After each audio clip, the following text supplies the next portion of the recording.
আমার বাবাজিরা বন্ধুরা গভীর মনোযোগ অন্তরের কান লাগান। আমি আমার আল্লাহর কোরআন থেকে একটা আয়াত তেলাওয়াত করেছি। আল্লাহ বলেন লা ইয়াস্তাউই আসহাবুন নারি ওয়া আসহাবুল জান্নাহ।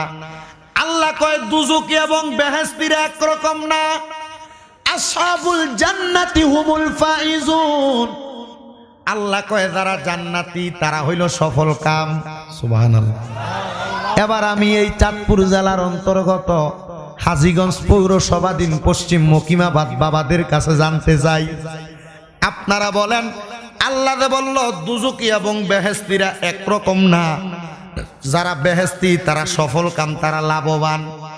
আমরা সবাই বেহেশতি হইতাম চাই না, দুজকি। আল্লাহ পাকের একজন পয়গাম্বর যার নাম হযরতে জাকারিয়া নবী, নাম কি এখন শুনছেন না আগেও শুনছেন? উনি বলেন আমি জাকারিয়া পয়গাম্বর, আমার আল্লাহ আমারে অনেক দিন কোনো সন্তান দিছে না।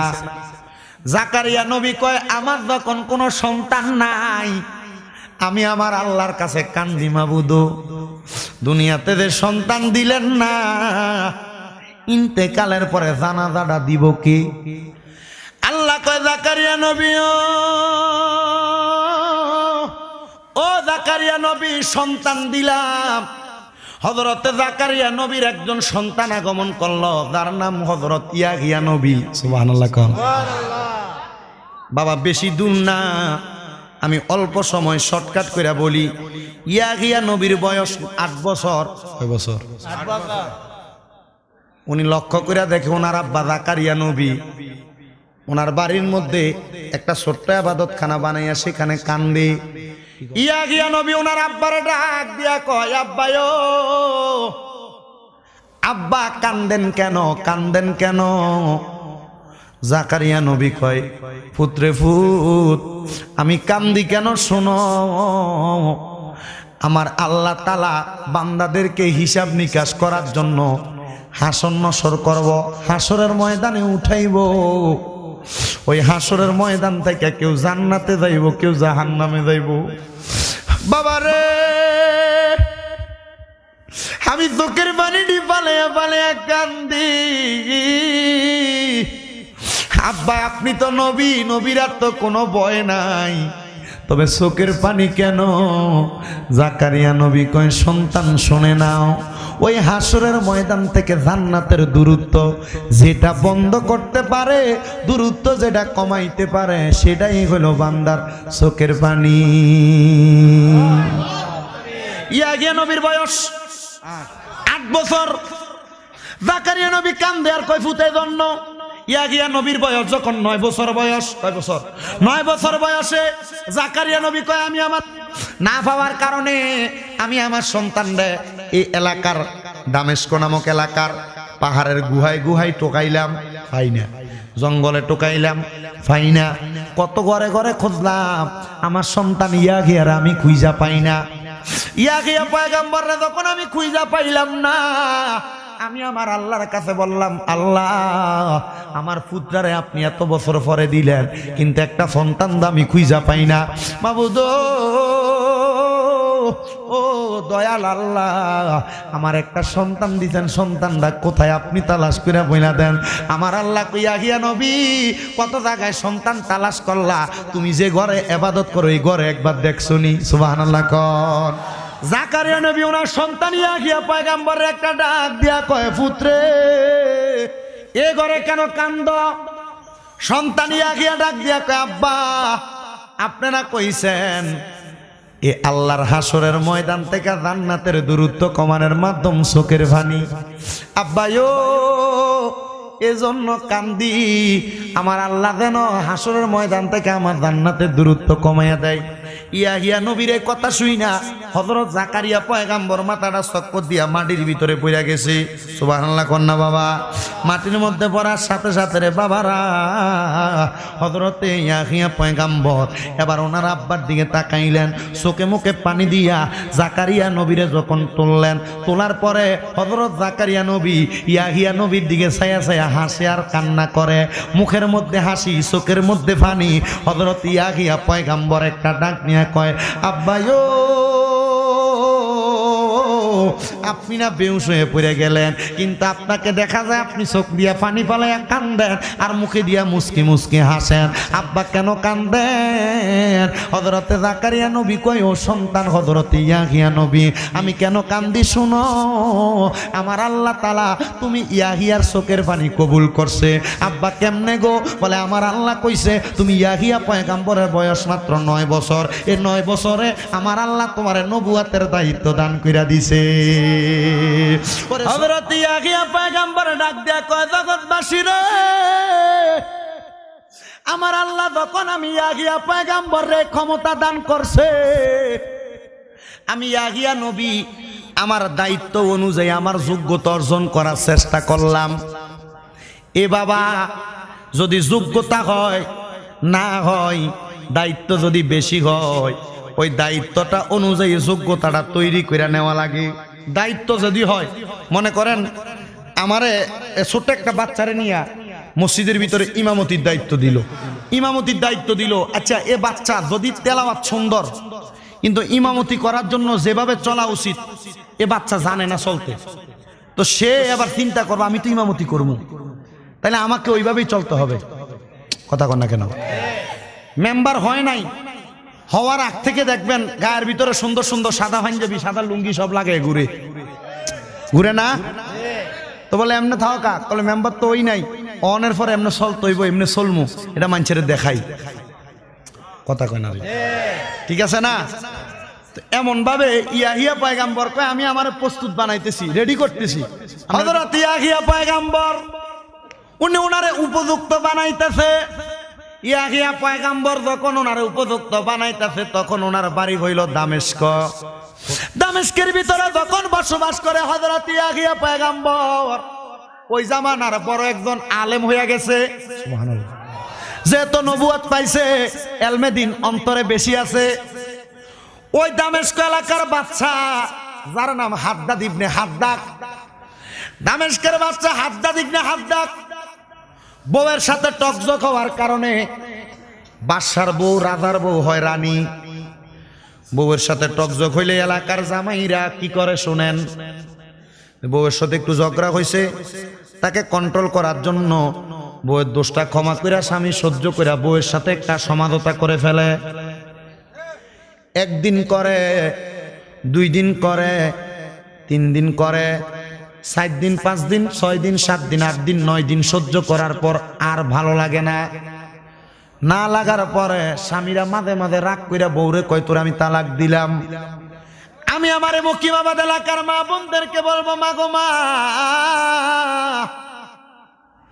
এই পৃথিবীর জমিনে একটা পুরুষের চাইতে স্যাক্রিফাইস আর কেউ করে না। এই পৃথিবীর মধ্যে একটা পুরুষ তার স্ত্রীকে যতটুক ধৈর্য ধারণ করে, একটা মহিলা তার স্বামীকে যদি এতটুক ধৈর্য ধারণ করত, সহ্য করত, আল্লাহর কসম বাংলাদেশে ডিভোর্স নামক শব্দটা থাকতো না। আল্লাহর কসম বাংলাদেশে সারাসারি তালাক নামক শব্দটা থাকতো না। হুজুর কেন গো এই কথাটা কেন বললেন? আমি বলবো এই মকিমাবাদ এলাকার মা বোনেরা গো, তোমার স্বামী তোমারে তালাক দেয় তোমার ঘাউরামির কারণে, তোমার স্বামী তোমারে তালাক দেয় তোমার কথা স্বামীর কথার উপরে উইঠা যায় এই জন্য। আরে স্বামীর কথার উপরে যেই মহিলা কথা বলে, যেই ঘরে কথা বলবে, মনে করবেন কিয়ামত আপনার ঘরের ভিতরে। আল্লাহর নবী কয় যেই মহিলা তার স্বামীর উপরে কথা বলে, ওই মহিলা কোনোদিন জান্নাতের চেহারা দেখবে না। মারা গো ও মকিমাবাদ এলাকার মা, ও সোশ্যাল মিডিয়ার মাধ্যমে দেখনেওয়ালা মা বোনেরা, তোমরা যদি তোমাদের স্বামীর কথার উপরে কথা বলো, স্বামী কোনো কথা বললে ধমক দিয়া বসায় ফেলো, স্বামীর কথাটার উপর দিয়া তুমি তোমার কথা বসায়া দাও, আল্লাহর কসম জান্নাতে যাইতে পারবা না।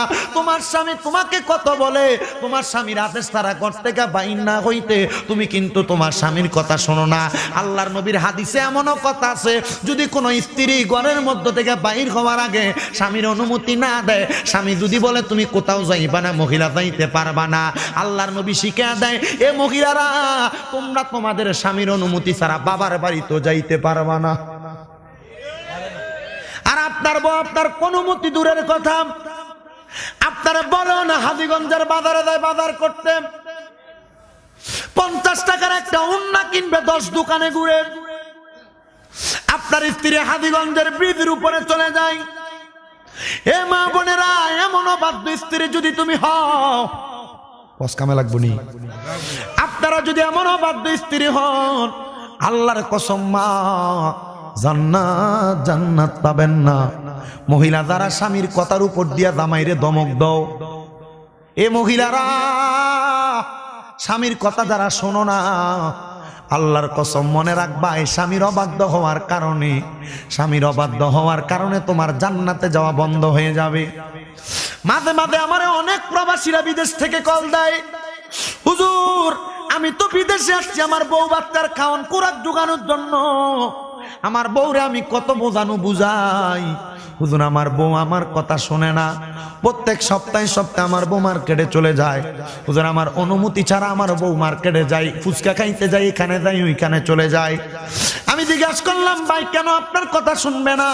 আপনার বউকে আপনি ইসলামী তালিম দেন। হুজুর আমি আমার বউরে যদি নিষেধ করি তুমি ঘর থেকে বাইর হইও না, বাইর হওয়ার পর আইসা আমারে বলে যায়, কিন্তু বাহির হওয়ার আগে আমারে কয় না। হুজুর তারা শাসন করলে সে আমারে বলে তুমি কি আমারে বিশ্বাস করো না? হুজুর কেমনে বিশ্বাস করতাম? জগতের মধ্যে তো এমন অনেক অবস্থা দেখা যায়, স্বামী বিদেশ থাকে, স্বামীর পাঠানো টাকা দিয়া বাহিরে দেওয়ারের লগে ভ্যাম করে, আসেনিও? ও তুমি কাউরে দিলা 10টা সন্তান, থাকার জায়গা নাই, কাউরে দিলা কোটি টাকা, একটা সন্তান নাই, টাকা পয়সা ধন সম্পত্তি দিলা বেশি করে, কিন্তু মরার পরে কান্দে করে কবরে নামাবে কে তা? আরে রে প্রেমের খেলা খেলছো দয়াল রে, ও দয়াল তোমার খেলা চমৎকার, আর দোস্তরে কান্দাইয়া তুমি মিলাইছো বাজার রে, প্রেমের খেলা খেলছো দয়াল রে, নির্দোষীরে রাখো দয়াল ববের জেলখানায়, আবার অপরাধ করিয়া কেহ ঘুরে সর্বদাই, হাকিম হইয়া হুকুম কর, পুলিশ হইয়া ধর, সর্প হইয়া দংশন কর, উজা হইয়া যা আর রে, প্রেমের খেলা খেলছো দয়াল রে, ও দয়াল তোমার খেলা চমৎকার, আরে দোস্তরে কান্দাইয়া তুমি মিলাইছো বাজার রে, প্রেমের খেলা খেলছো দয়াল রে। তাকে দেখো মকিমাবাদ এলাকার অনেকের 5-6টা সন্তান থাওনের মতো জায়গা নাই, একটা ঘরে মাহফুজ সবাই, কেউ খাটে, কেউ নিচে বিছনা করে ঘুমায়, আবার কারোর কোটি কোটি টাকা, কিন্তু বাড়ির মধ্যে থাকনের মতো মানুষ নাই। এমন অবস্থা আসেনি আব্বারা? আমার এক ভক্ত ফরিদপুরে বাড়ি, 3 তলা বিল্ডিং, আমারে কয় হুজুর আমার তো টাকা পয়সা ধন সম্পদ আছে, হুজুর আমার একটা সন্তান নাই, হুজুর আমার লাগা দোয়া করেন, আজকে বিবাহ করছি 11 বছর। আমি কইলাম আমি তো পাপী, আমি কি দোয়া করতাম, তবে আমি তোমার কাছে কই কিছু ভালো ভালো কাম করো, হয়তো এই ভালো কামটা আল্লাহ পছন্দ করে তোমার সন্তান দিব। হুজুর কি ভালো কাম করতাম? দান সৎকার করি, সব করি, কিন্তু হুজুর আমি তো দুনিয়ার জমিনের মধ্যে আর কোনো ভালো কাম পাই না। বন্ধুরে গত 3 বছর আগে এই কথা বলছে, আমি কইলাম আপনার আশেপাশে কোনো এতিমখানা আসেনি, অথবা এতিম পোলাপান আসেনি, আপনি চাইলে এতিমদেরকে একটু সহযোগিতা করেন। কয় হুজুর আমার 2জন ভাই ছিল, 2জন ভাই মারা গেছে, আমার বাবিরা ওই তাদের একজনের 3টা সন্তান, একজনের 5টা সন্তান, এদেরকে নিয়ে বড় কষ্ট করে। আমি কইলাম আপনার তো সন্তান নাই, একজনের 3টা আর একজনের 5টা, মোট 8টা, এগুলার দায়িত্ব নেন, আল্লাহ হয়তো আপনার একটা সন্তান দিয়া সহযোগিতা করব। হুজুর আমি নিয়ত করছি এই সন্তানগুলার দায়িত্ব নিলাম। 8 দিন পর্যন্ত আমি 8 জন সন্তানের দায়িত্ব যখন নিলাম, 1টা বছর যাওয়ার আগে আমার স্ত্রীটা অসুস্থ অনুভব করছে। ডাক্তার দেখাইছি, ডাক্তার কইছে আল্লাহ নাকি আমার স্ত্রীর গর্ভে একটা ছেলে সন্তান দিছে। এতদিন সন্তান হয় না, এই এতদিন সন্তান হয় না। আমি তো দোয়া করতে পারবো না, বলছি আমি পাপী মানুষ। বলছি আল্লাহ খুশি করে এমন কোন কাজ করো, সুবহানাল্লাহ কয় না, আল্লাহ খুশি হওয়ার জন্য তার 2টা মরা ভাইয়ের সন্তানের দায়িত্ব নিছে। দায়িত্ব নিয়ে বলতেছে হুজুর 1 বছরের মাথায় আল্লাহ আমার একটা ছেলে সন্তান দিছে। সুবহানাল্লাহ। সন্তানটা হওয়ার পরে পরে কয় হুজুর কি করা যায়, আমার সন্তানের জন্য একটু দোয়া করেন না। আমি কইছি দোয়া করতাম, কি দোয়া করব জানি না, তবে আমি কিছু ডিসক্রিপশন দেই। সন্তান হওয়ার লগে লগে যেহেতু তুমি আমারে জানাইছো, আমি বলি একটা মা বাবা সন্তান জন্ম হওয়ার পরে 4টা দায়িত্ব, কারোর 5টা দায়িত্ব। 1 নাম্বার সন্তান হওয়ার পরে তার কানের মধ্যে আজান দেওয়া, 2 নাম্বার তার সুন্দর একটা নাম রাইখা দেওয়া, 3 নাম্বার ওই সন্তানের নামে আকিকা দেওয়া। ছেলে হইলে 2টা ছাগল, মেয়ে হইলে 1টা ছাগল। 4 নাম্বার ওই সন্তান জন্মগ্রহণ করার পরে, ওই সন্তানের নাম রাখার পরে, আকিকা দেওয়ার পরে, আজান দেওয়ার পরে সন্তানের মা বাবার দায়িত্ব হইল ওই সন্তানকে কোরআন শিক্ষা দেওয়া। তুমি এই দায়িত্বগুলা পালন করো। হুজুর আমি সন্তান হইছে খবর পাইয়া আমার আব্বারে দিয়া আমি 2টা ছাগল কিনাইছি। হুজুর ছাগলগুলা আমার ফুতের আকিকার জন্য, একটা গরু কিনাইছি আমার এলাকার মানুষকে খাওয়ানোর জন্য। আমার অ্যাকাউন্ট নাম্বার নিয়ে গত 4 দিন দিয়ে আমার অ্যাকাউন্টে 50,000। আমি চিন্তা করলাম এ টাকা কই থেকে আসলো বুঝলাম না। আরে ভাই সাহেব, আমি আবার খবর নিতে নিতে নিতে নিতে আবার যখন খবর পাই না, হঠাৎ করে গতকালকে আমার ফোন দিয়া কই হুজুর আপনার অ্যাকাউন্টে কিছু টাকা ঢুকছেনি। আমি কই ঢুকছে দ, ও হুজুর কত? আমি কই 50। কই হুজুর এটা আমার ফুতের লাগে দোয়া করবেন। আমি কমাবে তাহলে বক্ত করা। আবার আমি এটা মিলাইছি গত কিছুদিন আগে সিলেটের লাখাইয়ের হোসেনপুর নামক এক এলাকার মধ্যে থেকে আমি হাদিয়া না নিয়ে চলে আসছি, কারণ এডিয়া ছিল বাটফার মাহফিল কমিটি। হাদিয়া দিব কইছে যে এটা 3000 টাকা অ্যাডভান্স দিয়া ফরাইন না আমার 100 টাকা নোটের একটা বান্ডিল দিয়া হুজুরে 13,000 দিলাম। আমি কই কুমিল্লা থেকে লাখাই হবিগঞ্জে একটা গাড়ি নিলে কত লাগে বেড়া, তুই 13,000 দিলি? আমি কইছি বাবারে না পারলে থাক, তোরা টাকা তোরা রাইখা দিয়ে কে চলে আইছি। আমি আমার কয়েকজনের লগে বোঝার পর কয় যা দিছে তাই তো পাইতেন, লইয়া কেন আইলেন না? আমি কইছি দরকার নাই, আমার এই টাকা থেকে বিভিন্ন জায়গায় টাকা যায়। আপনাদের দোয়ার বরকতে আমি ছোট মানুষের এখনো 6টা মাদ্রাসা। কয়টা? আমার এই টাকা থেকে আমার এলাকার মসজিদের কাঁধেও টাকা যায়। কিছুদিন আগে আমার এলাকার এক হিন্দু আইয়া কইতেছে তোমার বোন, আমার ছোট কাল থেকে উনি চুল কাটে, বলছে তো তার পায়ের সমস্যা, তুমি তো দেখছো, তারা চিকিৎসার জন্য ভারতে পাঠামু, তারও দিছি।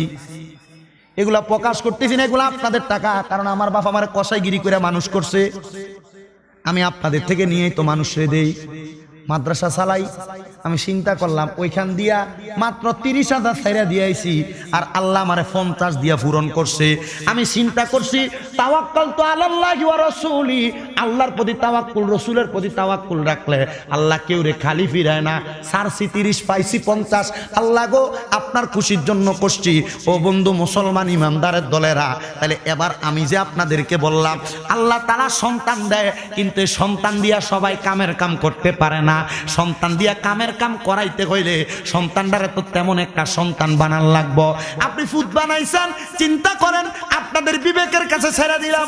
ওই ফুতে ডিজে পার্টির কনসার্ট করে, এলাকার মধ্যে গান বাজনা করে, আপনি মরণের পরে এই ফুতে কদ্দুর দোয়া করবো, এটা তো এমনি দান হয়ে যায়। কথা কয় না কেন? কিন্তু সন্তানটা মাদ্রাসায় পড়লে যা করো আর না করো, কোন সময় মুনাজাতে হাত করলে রব্বির হামহুমাদো কইতে পারবো? ঠিক আছে নি? তো জাকারিয়া নবী কোন নবী? ও আজকে আপনারা বুঝলে দিতেছেন হুজুর ইয়া বিরিয়ানি প্যাকেট হইছে নি? প্যাকেট হইলে আপনি ইন্ডিয়া আনেন, গেরানে হইলেও থাকবো না। হুজুর কেবলা যখন বয়ান করে আপনারা যে একটা অবস্থা দেখছিলাম আমি, মোটামুটি অর্ধেকও তো আসিলেন না। হুজুর কেবলার বয়ানের সময় অর্ধেকও আসিলেন না আপনারা। যে একটা অবস্থা দেখছি আমি চিন্তা করছি ও জানি আমার মহদি আইয়েনি। শুধু যদি শাহপুর দরবার কেন্দ্রিক মাদ্রাসা না হইতো কোন সময় গতুন বাড়ি যাই গেতাম ভাই। আর এমন বহুত স্বভাব আছে, যদি আমার লগে একটু টার বেটার ওয়াদার খেলা বলছে আমি বাড়ি যাই গিয়ে, শুধু একমাত্র দরবারের মাদ্রাসার খাতি নাই আসি। আমি কখনো কোনো স্টেজে হুজুর বয়ানের সাথে আমি বইয়াছিলাম না। ওলানের এতক্ষণ মোরানা দিব, জি না কাম হবে না, আই নামে দেখি আর সমর দাম আছে, আমি ঘুমাইলে আল্লাহ বলবো কালকে আর আবার সিলেট মাহফিল। কথা বুঝতে পারছেন নি? তবু আমি বসে থাকি কেন? কারণ আমার বয়স কম তো, আর এই বয়সের সাথে আমার জার্নিং ওর গুমা, আমার মাথা ব্যথা, আমি নাফা খাইছি, হুজুরে আমার নাফা খাওয়াইছি। আমার বয়সের সাথে জার্নিং ওর গুমা, এরপরে এইভাবে কথা বলা কাভার করতেছে না। তবু আমি চেষ্টা করি দিয়ে একটা কথা বলতে। আপনারা যদি আমার ওয়াজটা শুনে কামে লাগান লাভ হইব। তো যে ফলান গান বাজনা করে এ ফলান কি মা বাবার লাই দোয়া করবো নি? তাহলে ফোলাটারে কি বানান লাগবো? কথা কয় না দি কি বানান? হুজুর বানানোর দরকার নাই, কোরআন শিক্ষা দিয়ে দেন। হুজুর বানাবেন না বানাবেন সিদ্ধান্ত আপনার, কারণ আপনি তো হুজুরের প্রতি অ্যালার্জি। কথা কয় না? হুজুর রাস্তা দিয়ে যাইতে লাগলে দিকে কি হুজুর এদিকে কার করে? কথা কয় না কেন? আরো এক হুজুরে হুজুর দাবাতে যাই বহুত জায়গা, সবাই বালাবুরা খাবা না, কেউ মুরগার গোস্ত আর ডাল কুদুর রান্ধি রাখে, হুজুর দাবাত দি খাবা না।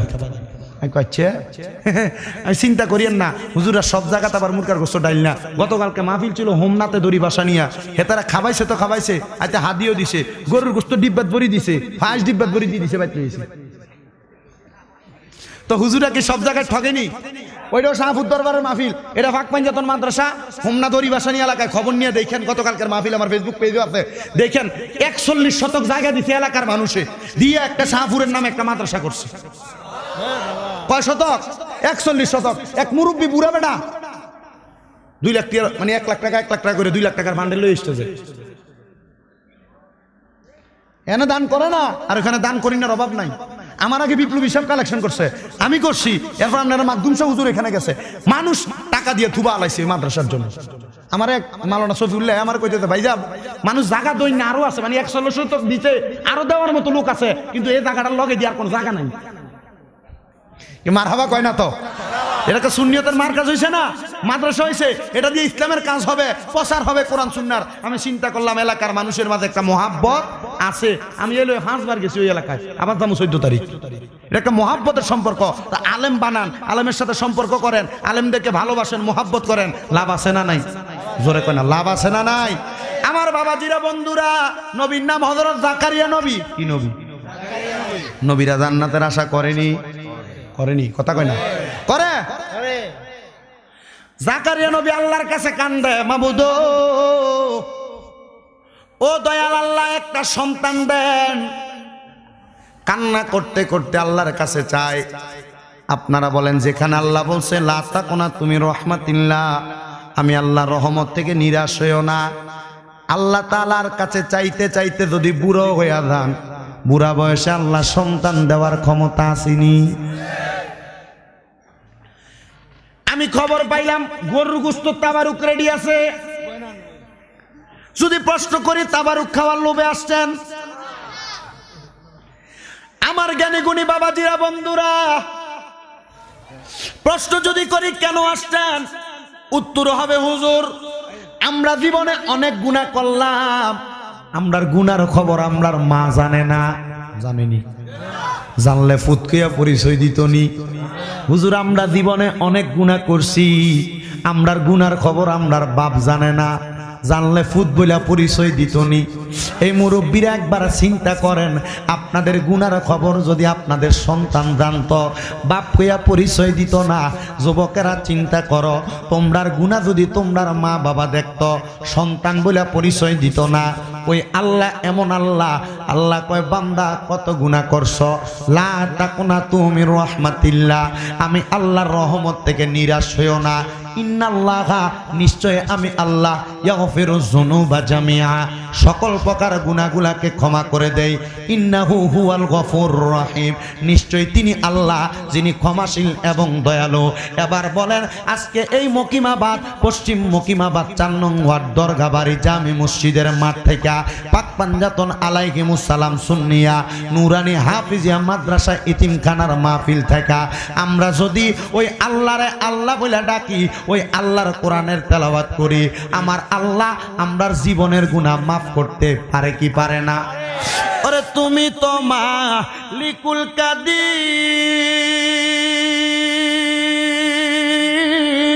আরে বানাও কত বাদশারে ফকির, এসব তোমার কুদরতেরই দান, বলেন এসব তোমার দান। আল্লাহ পরওয়ার গুনাহ খাতা মাফ করো আমার কন্যা, গুনাহ খাতা জোরে, আল্লাহ পরওয়ার গুনাহ খাতা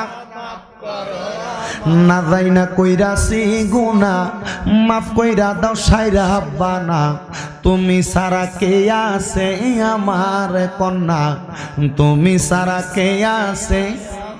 আমরার গুনাহ আসেনি, এই গুনাহ আসেনি রে। এই বসো, সেটিং করে একবার বই আলাও, ওই বইটাতে আড়ে। এই হাবিব, আমরা সেটিং করে বসো। আপনারা কোন গুনাহ আমরা আসেনি? একটু মহাব্বতের সাথে আমার সাথে বলবেন, না যাই না কইরাছি গুনাহ, মাফ কইরা দাও সাইরা বানা, তুমি সারা কে আছে আমার, বলেন তুমি সারা কে আছে আমার। তুমি যদি মাফ না করো যাইবই আমরা কারো দ্বারে, তুমি যদি যাইবই আমরা কারো দ্বারে, ক্ষমা করো রহিম রহমান কন্যা, ক্ষমা মান। আল্লাহ পরওয়ার গুনাহ খাতা মাফ করো আমার, বলেন গুনাহ খাতা আল্লাহ পরওয়ার গুনাহ খাতা। তোমার যত বান্দায় আছে, নারী বলো পুরুষ বলো, ইবাদত করে যে তোমার। কার ইবাদত করেন? কোন কোন কার ইবাদত করেন? মুসলমান, সুন্নি মুসলমান, আমরা যারা সুন্নি দাবি করি, আমরা আল্লাহ ছাড়া কারোর ইবাদত করি। আমরা নবীজির দুরূদ পড়ি, এটাও কিন্তু আল্লাহর খুশির লেগে, ঠিক কিনা? আমরা নবীরে সালাম দেই, এটাও আল্লাহর খুশির জন্য। এই যে পাক পাঞ্জাতন মাদ্রাসা, এটাও আল্লাহর খুশির জন্য। তাহলে সুন্নি মুসলমান সহ সব মুসলমানরা ইবাদত করে কার? তোমার যত বান্দায় আছে, নারী বলো পুরুষ বলো, ইবাদত করে যে তোমার। নারী পুরুষ বান্দা যত, তুমি আল্লাহ ক্ষমা করো। নারী তুমি আল্লাহ ক্ষমা করো, তুমি সারা কে আছে বান্দার কন্যা, তুমি সারা আল্লাহ পরওয়ার গুনাহ খাতা মাফ করো আমার, বলেন গুনাহ আল্লাহ পরওয়ার গুনাহ খাতা বাজানো। ও আমার জ্ঞানী গুণী ভাই বাবারা বন্ধুরা, যেহেতু আমার আল্লাহ আমরার জীবনের গুনাহ মাফ করবে, নবীর প্রখ্যাত হাদিস বিশারদ হযরতে আব্দুল্লাহ ইবনে আব্বাস রাদিয়াল্লাহু তাআলা আনহু বলেন, ওই আল্লাহ তাআলার কাছে জীবনের গুনাহ মাফ চাওয়ার জন্য আমার আল্লাহ তাআলা আমার নবীর মাধ্যমে জানাইয়া দেয়, ওই গুনাহ মাফ করার মাধ্যম হইল 2টা। আবার কোন কোন হাদিস বিশারদ কয় গুনাহ মাফ করার মাধ্যম 3টা। নবী গো, আপনি বলেন না ওই গুনাহ মাফ করানোর মাধ্যম 3টা কোনটা? আমার নবী কয়, কেউ যদি শিরিক করে, ওই শিরিক থেকে মুক্তি থাকা, আল্লাহর সঙ্গে শিরিক না করা। 2 নাম্বার ওয়াবিল ইবাদাত, আল্লাহ তাআলার ইবাদত করা। 3 নাম্বার আইবি তেলাওয়াতিল কোরআন, আমার আল্লাহ তাআলার কোরআনের তেলাওয়াত করা। বাবাজিরা বন্ধুরা, আসেন আমরা সবাই জীবনের গুনাহ মাফ করার আশায়, আমরা তো শিরিক করি না, আল্লাহ তাআলার ইবাদতের আশায় জীবনের গুনাহ মাফ করানোর জন্য মুহাব্বতের আওয়াজে জবান খুলা জোরে জোরে আল্লাহ তাআলার কোরআনের তেলাওয়াত করেন আর পড়েন আউযু বিল্লাহি মিনাশ শাইতানির রাজিম বিসমিল্লাহির রাহমানির রাহিম লা يستوي أصحاب النار وأصحاب الجنة أصحاب الجنة هم الفائزون وقال تعالى في كلامه المجيد وفي فرقانه الحميد واعبدوا الله ولا تشركوا به شيئا وبالوالدين إحسانا وقال في حديث الشريف عن أنس رضي الله تعالى عنه قال سمعت رسول الله صلى الله عليه وسلم يقول إن من أشرط الساعات أن يرفع العلم ويكثر الزنا ويكثر الزنا ويكثر شرب الخمر ويقل الرجال ويكثر النساء حتى يكون ل50 امرأة القيم الواحد متفق عليه أو كما قال عليه الصلاة والسلام وقال في حديث الشريف قال النبي صلى الله عليه وسلم رضا الرب في رضا الوالدين سخط الرب في سخط الوالدين أو كما قال عليه الصلاة والسلام وقال في شان حبيبه ومحبوبه ومعشوقه مخبرا وآمرا إن الله وملائكته يصلون على النبي يا أيها الذين آمنوا صلوا عليه وسلموا تسليما اللهم صل محبته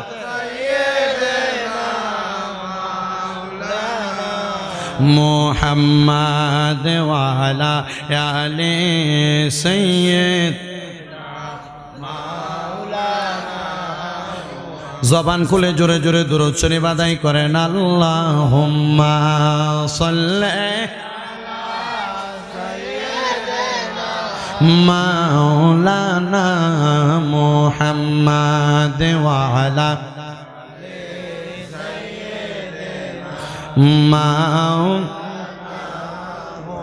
আপনারা বলেন আমার নবীর উপরে দুরূদ পড়লে লাভ আছে না নাই? আসতে পড়েন কেন? যেটা লাভ হয় এটা তো মানুষ বেশি করে করে, কথা কয় না কেন? এজন্য মুহাব্বতের আওয়াজে দুরূদ পড়েন আল্লাহুম্মা সাল্লি মারহাবা জোরে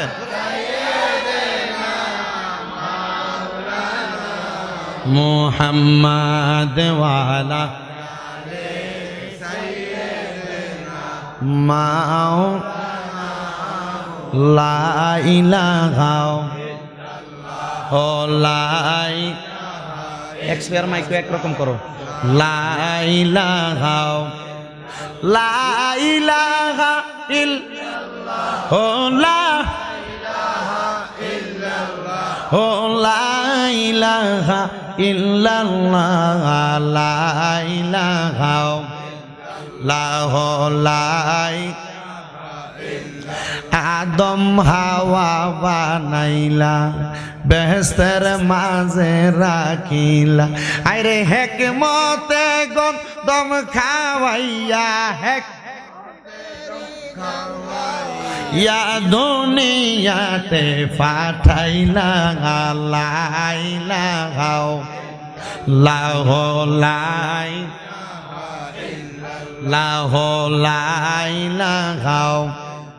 নামাজ রোজা চাইর না, মা বাবার খেদমত চাইর না, কন্যা নামাজ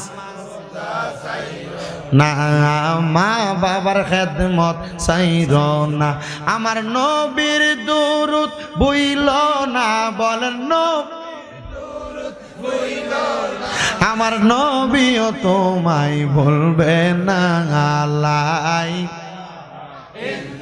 লাহ লাইলাহা আরিফ কো লাহ লাইলাহা ও লা ইলাহা হায়রে অনেক দূরে মদিনা আমরা কেমনে যাব মদিনা যাইতেন সাননি আপনারা কারা কারা যাইতে চান ডান হাতরা সোজা করে তুলে দেখেন জোরে থাকবি দেখে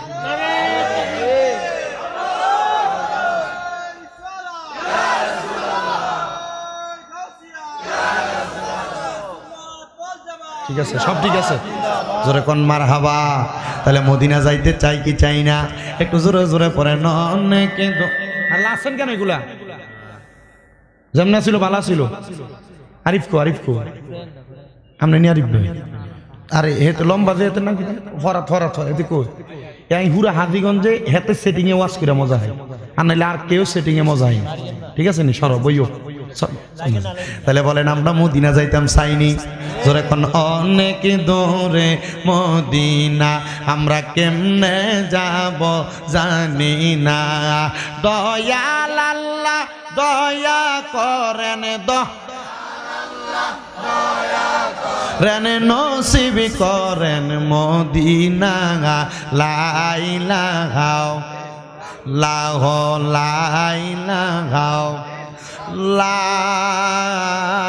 ইলাহা ইল্লাল্লাহু মুহাম্মাদুর রাসূলুল্লাহ সাল্লাল্লাহু আলাইহি ওয়াসাল্লাম আমার বাবাজিরা বন্ধুরা জীবনে তো আমরা অনেক গুনাহ করলাম এই জীবনের গুনাহগুলা মাফ করানোর জন্য দুনিয়ার জমিনের মধ্যে আপনি দুনিয়ার কোনো কিছু দিয়া পরিষ্কার গুনাহগুলা কলব থেকে করতে পারবেন না আমার নবী ডাক দিয়া কই উম্মতের দলেরা ওসে কলাতিল কুলুবি যিকরিল্লাহ এই কলবের ময়লাটি পরিষ্কার করার যন্ত্রটা হলো আল্লাহ তাআলার জিকির বাবাজিরা শীতকালে গাছের পাতা হলদা হওয়ার পরে দেখবেন যেমনে আটকা করে হালকা করে লাড়া দিলে যেমনে গাছের পাতাটি পুরা যায় আমার নবীজির হাদিস বিশারদরা কয় মুহাদ্দিসিনে কেরামরা কয় দুনিয়ার জমিনের মধ্যে আল্লাহর কোন বান্দা যখন জীবনের গুনাহগুলা করার পরে আল্লাহর জিকিরের দাগকাটা তার কলবের ভিতরে লাগাইয়া দিব আমার আল্লাহ তাআলা তার জীবনের সকল গুনাহগুলা মাফ কইরা দিব বাবাজিরা একটু জবান খুলে জোরে জোরে আল্লাহ তাআলার জিকিরের মধ্যে মশগুল হইয়া যান যেন আমার আল্লাহ আপনার আমার জীবনের গুনাহ মাফ কইরা দেয় জোরে জোরে ডাক দেন আল্লাহ আল্লাহ আল্লাহ আল্লাহ আল্লাহ আল্লাহ আমার বাগদাদি বাবা বক্তের কাবা কই রইলা রে আমার বাগদাদি বাবা বক্তের কাবা কই রইলা রে বক্তের পাগল বানাইয়া কই রইলা রে মাশাআল্লাহ আমার বাগদাদি বাবা বক্তের কাবা কই রইলা রে মাশাআল্লাহ আল্লাহ জবানটা কইলা আল্লাহ আল্লাহ আমার বাগদাদি বাবা বক্তের কাবা কই রইলা রে বক্তের পাগল বানাইয়া কই রইলা রে মাশাআল্লাহ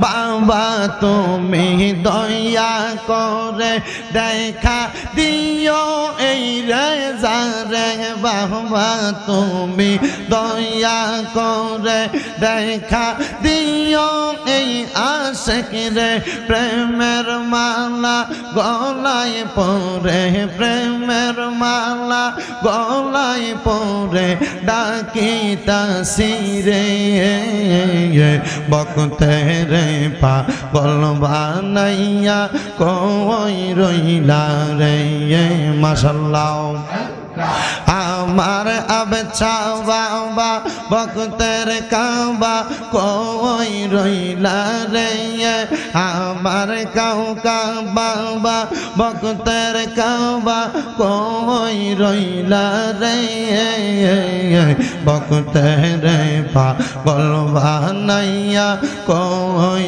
রইলা রে মারহাবা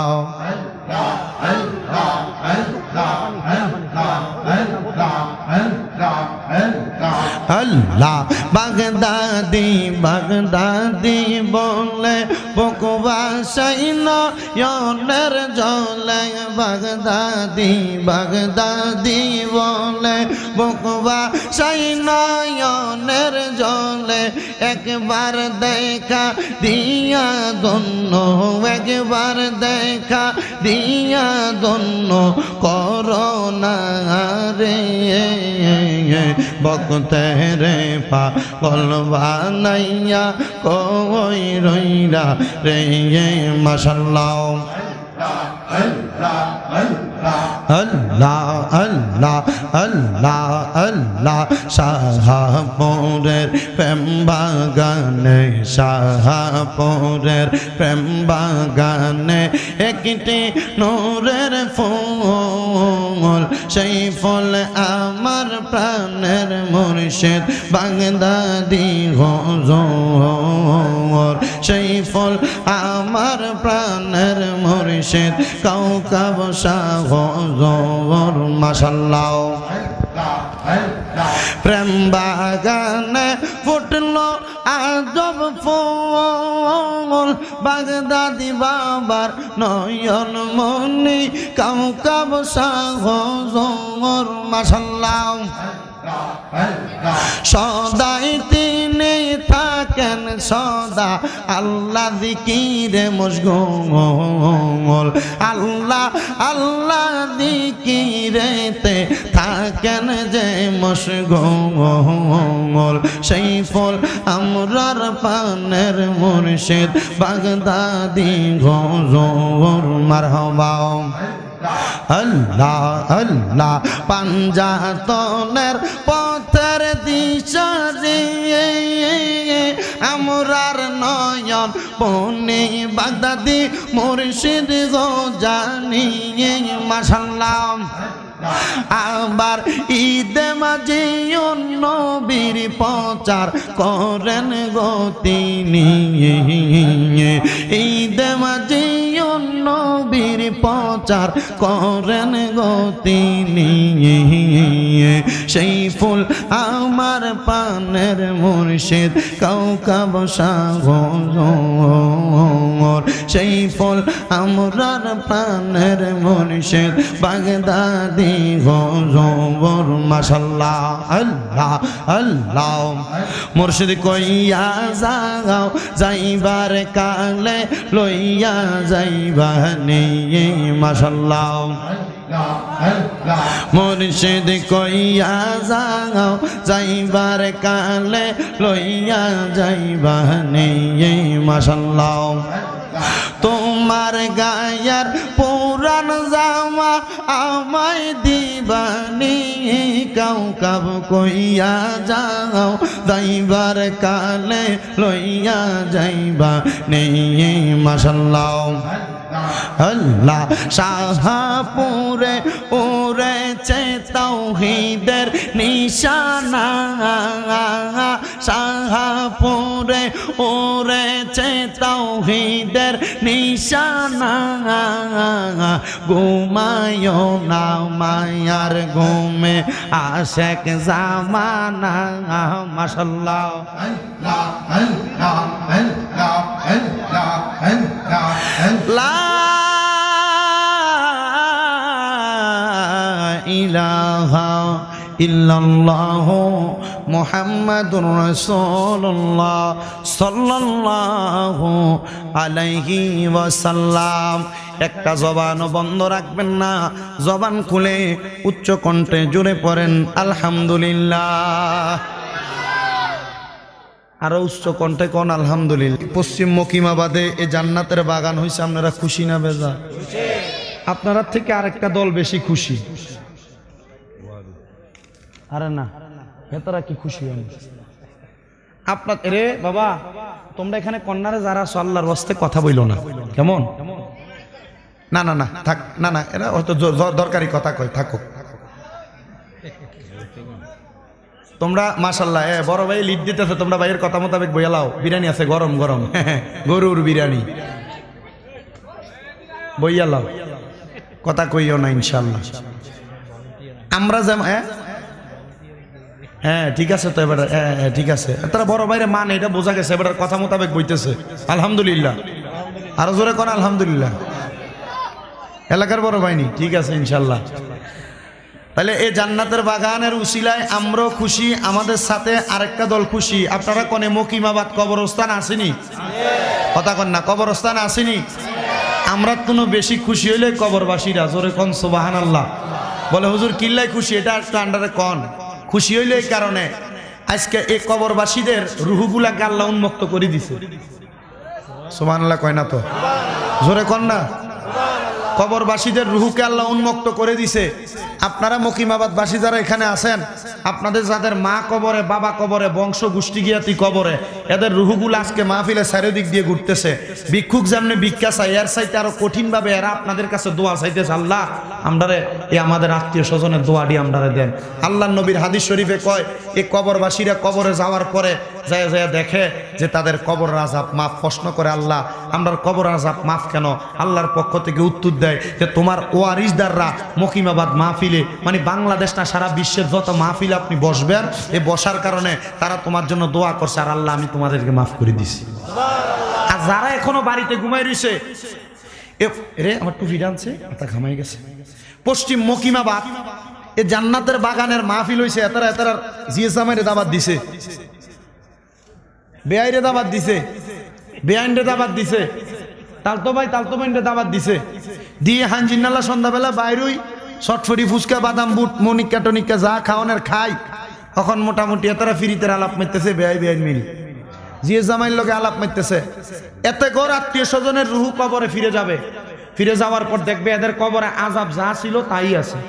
জিজ্ঞাসা আল্লাহ আমার লগেরটার মাফ হয়েছে, আমারটা কেন মাফ হয় নাই? তখন বলবে তুমি দুনিয়াতে এমন কোন ওয়ারিসদার রেখে আসো নাই যে তোমার এলাকার জান্নাতের বাগানে বসে তোমার জন্য দোয়া করবে, এজন্য তোমারটা মাফ করা হয় নাই। তা আপনারা যারা বসছেন, আপনারা যারা মাহফিলে আসছেন, আপনাদের কবরবাসী যারা কবরে, এরা আজকে ধন্য, কারণ আপনাদের উসিলায় আল্লাহ এদেরকে মাফ করে দিব। আরো জোরে কন্যা সুবহানাল্লাহ। তাহলে আবার আপনারা বলেন, আমরা জান্নাতের বাগানে আসতে পেরে বসতে পেরে খুশি না বেজা?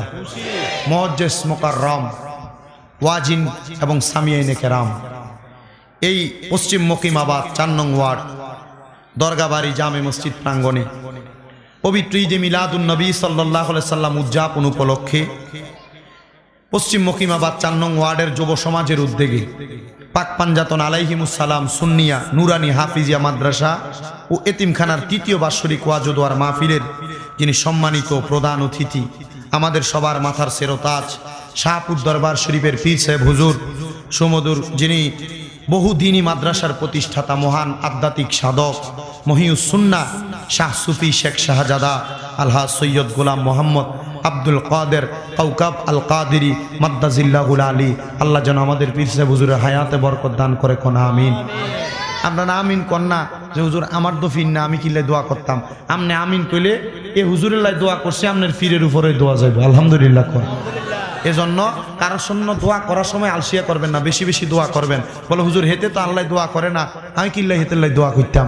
আল্লাহ নবী কয়, তুমি যদি তার জন্য দোয়া করো, সে যদি তোমার জন্য দোয়া নাও করে, তোমার দোয়ার বরকতে তার যে উপকারটা হবে, ওই উপকারের কারণে তার অন্তর থেকে আলাদা একটা দোয়া তোমার কাছে আসবে। আরো জোরে কোন সুবহানাল্লাহ। তো আমি মাঝে মাঝে কিছু কিছু মানুষকে খাওয়াই, আমার একটা অভ্যাস, আমি মোটামুটি কেউরে ফাইলে লগের কাছাকাছি পরিচিত হোক আর অপরিচিত হোক একটু আপ্যায়ন করার চেষ্টা করি। তা আমি একদিন এক লোকের খাওয়াইছি, খাবানোর পরে আমার পরিচিত এক লোক এক হুজুর আমনে যে হেতেরে খাবান, আপনি মাহফিলে ইয়া ভাত খাইতেন বসেন, আপনি হেতেরে লগে বয় খাওয়াইছেন, কারণটা কি? হেতে তো আপনি মাহফিলে আউনের আগে পুরো এলাকার বদনাম করছে শামীম রেজা বন্ড, আপনি হেতেরে কিল্লে খাওয়াইলেন? আরে তুই তো গরম কথা কইস, তার খাবানি ভুল হয়েছে কেন? হ্যাঁ কইছি, শোনো আমার ভুল হয় নাই, আমার এক ওস্তাদে বলছে যদি তোমার শত্রুও হয় তুমি তারা আপ্যায়ন করো, মেহমানদারি করো, সুসম্পর্ক রাখো। হয় কি হুজুর আর তো কোনো লাভ হইতো না, তার ক্ষতি করব। হুজুরে আমারে উত্তর দিছে, সে তোমারে বাহ্যিকভাবে ক্ষতি করতে পারে, কিন্তু তারে খাওয়ানোর কারণে, তারা আপ্যায়ন করার কারণে, তোমার শত্রুর সঙ্গে তুমি সদাচরণ করার কারণে তার অন্তরের রুহানি একটা দোয়া তোমার কাছে আসতে থাকবে। এজন্য শত্রুকে শত্রু মনে করবেন না। কথা কই না কেন? শত্রুকে শত্রু মনে, আমনে তো শত্রু দেখলে হেতারে দেখলেন না কেকরে হিসকানি মারেন, কথা কয় না কেন? আপনি তো আপনার লগে দুশ্মন একটারে দেখলে এটারে সালাম দেন না, এগুলা করবেন না। শত্রুরে বেশি বেশি সালাম দিবেন, আসসালামু আলাইকুম। অনকালের জামানা তো বড় খারাপ, শত্রুর হেতের লগে গতকালকে চক্র হয়েছে, এখন সালাম দিলে এতে তুই আর বিল্লা দেশ কেন, কথা কয় না কেন? না, এগুলা করা যাবে না। নিজেদের মাঝে একটা আস্থাশীলতা রাখেন। আল্লাহ যেন এই জান্নাতের বাগানে, আমরা হুজুর কেবলার জন্য দোয়া করছি, আল্লাহ যেন আমাদের দোয়া কবুল করে। জোরে পড়েন আল্লাহুম্মা আমিন, আরো জোরে কোন আল্লাহুম্মা আমিন। আজকের মাহফিলের যিনি প্রধান বক্তা আপনাদের এলাকাতে থাকে মনে হয় জুনায়েদ ভাই, শুধু এলাকার না, মোটামুটি যে একটা কামাই প্রত্যেকদিন রাইতে 50-60, আল্লাহ। আমার ভাই, বড় ভাই হযরত মাওলানা মুফতি মোহাম্মদ জুনায়েদ সিদ্দিকী আত-তাহিরি সাহেব, আমি দুপুর বেলাও কথা কইছি, দোয়া করবেন বেটার জন্য, এতে হইতে দিন দুইটা করি, এখান তুন করি, ওই বলা খালি এখান দিয়ে কোনে জানি একটা দিয়েছে। গতকালকে বরুরা করি গেছি গে বামনবাড়িয়া, কই মাঝে মাঝে আমি যে ফোন দিয়ে দমকাই, তুই বাঁচবি নি, তোর কাছে তার বোন বিয়ে দিছি, মাঝে মাঝে এটা, কিন্তু তুই বয়সে ডাবল, তবু আমাদের সাথে একটা আত্মার সম্পর্ক, তুই বাঁচবি নি, তোর তো বেনটেন সব আউট হয়ে দেবো। আরে আল্লাহ যা করে ইনশাল্লাহ। অন হলা একটা, এরপরে মাই একটা, আলহামদুলিল্লাহ। আমি ঠিক আছে, আগে একটা মাইয়া, এর আগে অন্য একটা হলা, দোয়া করিয়ে এদের জন্য করবেন নি ইনশাল্লাহ। কিন্তু ইয়া করছে আপনাদেরকে নিয়ে রমজান একটা শান্তি সঙ্গ ইনশাল্লাহ। এলাকার মানুষ যেন, যুবকরা যেন বেলাইনে না যায়, এরা যেন লাইনে থাকে, এই দিক নির্দেশনা নিয়ে একটা সংগঠন করবেন, নিয়ত করছে, আপনারা এর সহযোগিতা করবেন। বিশেষ করে আলোচনা করছেন বিশেষ অতিথি হযরত মাওলানা হোসাইন আহমেদ সবুজ চাঁদপুরি সাহেব, হযরত মাওলানা আশিকুর রহমান সালেহী সাহেব জনাব, এবং মাহফিলের সভাপতি আপনাদের জনাব মোহাম্মদ ওমর ফারুক সাহেব সহ সম্মানিত আমন্ত্রিত অতিথি আপনাদের পৌর আওয়ামী লীগের যিনি সম্মানিত সাধারণ সম্পাদক জনাব মোহাম্মদ হায়দার পারভেজ সুদন সাহেব, এরপরে আছেন জনাব মোহাম্মদ জাহিদুল আজহার আলম ব্যাপারী সাহেব, জনাব আলহাজ মোহাম্মদ বিল্লাল হোসেন সাহেব, জনাব আলহাজ মোহাম্মদ আলী আসগর ব্যাপারী সাহেব, জনাব মোহাম্মদ মনির হোসেন সর্দার সাহেব সহ মাহফিল পরিচালনা করছেন হাফেজ মোহাম্মদ গোলাম নুরুন নবী জুম্মান সাহেব সহ আজকের মাহফিল ইন্তেজামিয়া কমিটি। দেখছেন কতটা সময় লাগছে, ডাইনে বামে সামনে মাহফিলের মাইকের আওয়াজ শুনতেছেন, বিরক্ত হইতেছেন আওয়াজ শুইনা। পর্দার আড়ালে মা বোন, এলাকার মানুষেরা, আপনাদের সবার প্রতি আমি আরেকবার সালাম দিই। আপনাদের আওয়াজের নমুনায় ওয়াজ কদ্দুর আগে হইব সিদ্ধান্ত নিব। আসসালামু আলাইকুম ওয়া রাহমাতুল্লাহি ওয়া বারাকাতুহু। মোটামুটি যাওয়ানের মতো একটা রাস্তা পাইছি, আল্লাহ যেন আমরা সবাইরে কবুল করে। জোরে কোন আমিন, সবাই জোরে কোন আমিন। আমি আমার ওয়াজে যাওয়ার আগে আরেকবার মোহাব্বতের আওয়াজে আপনাদেরকে নিয়ে দুরূদ শরীফ পড়তে চাই। আল্লাহুম্মা